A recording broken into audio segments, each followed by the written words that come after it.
It was acquired for a very small amount of money. It's an incredible feat to beat Facebook.com. It's a really great story of a traditional linear enterprise buying a platform business, messing it up for the first number of years, stifling it, and then giving it more autonomy, giving it more space to grow, and then that actually being extremely successful. First thing we have here is we had someone comment on our what is a platform business model video. Eugene said he loved the book. Thanks, Eugene.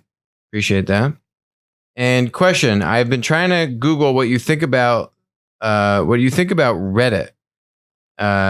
Is it a platform by your definition? Would love some more information on that. So the interesting thing about Reddit is they were initially acquired by Condé Nast, maybe in 2006. Is that right? Joined by Nick Johnson, co-author. Yeah, I think it was about 2006, mid-2000s. And the rumor was for under $20 million. Right. It was 10 to 20. The number was never officially confirmed because it was under NDA, basically, but it was not a lot of money in the context. It was acquired for a very small amount of money. Then for many, many years, it was operated underneath Condé Nast. And apparently it's just a lot of it was stifled. You know, the CEO and the founders left, Alexis and so on. And it just wasn't doing very well. Eventually, it was spun out underneath Advanced Media, I think, Publications, which is the holding company, which owns Condé Nast and a few other kind of media entities.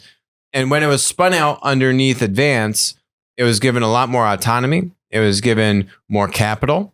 It was given a lot more room to breathe. They were able to bring in a new CEO and additional or different management.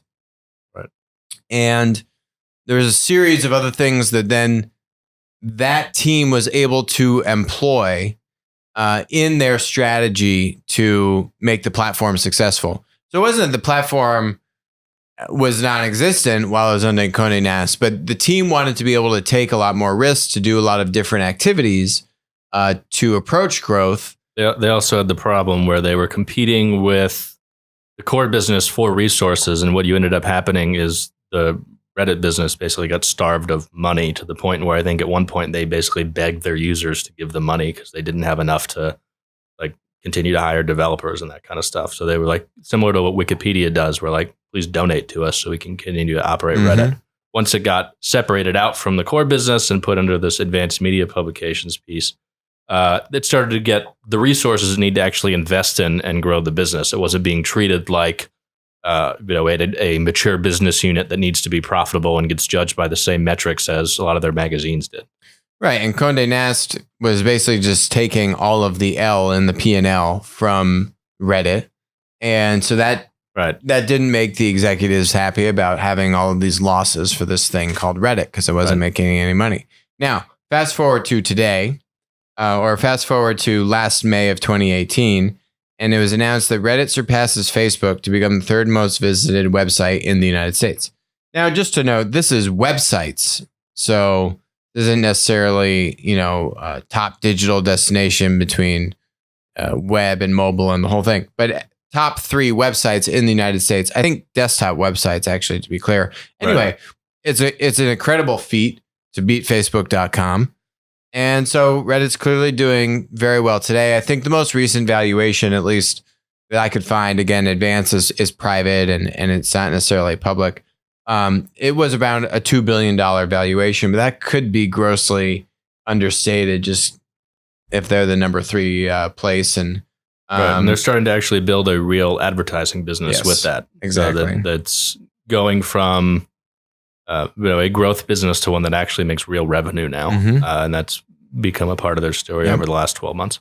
Yep. So it's a really great story of of a traditional linear enterprise in Condé Nast and ultimately Advanced Media buying a platform business, messing it up for the first number of years, stifling it, and then giving it more autonomy, giving it more space to grow, and then that actually being extremely successful. And now if you think about, to your point, the ability to attract advertisers because of the platform in Reddit, and then how the advertising dollars going into Reddit, now these advertisers, you can also cross-sell the slots for the Condé Nast, the traditional media publication inventory, which if we've looked at just about every other traditional media company that's trying to build its own advertising ecosystem, they're pretty much all failing because they don't have enough interesting or unique inventory, just purely generated from the linear media and content. You need that user-generated content. Verizon has tried to do this. AT&T is taking a shot at it.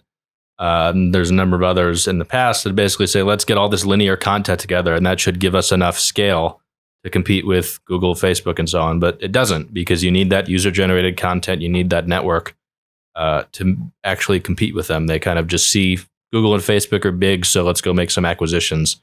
That's really not getting into the fundamentals of why Google and Facebook are big. Hi, this is Alex Mozed. Thanks for joining us on Winner Take All. If you enjoyed the content today, which I bet you did, please comment, subscribe, and definitely message me on Twitter when we're doing live streams. Also, please note, all opinions expressed about stocks or public companies on the show are exactly that, opinions. This is not investment advice. Don't act on it. WisdomTree licensed Applico's Platform Insights data product to aid in the creation of the PLAT ETF. Thanks for joining us.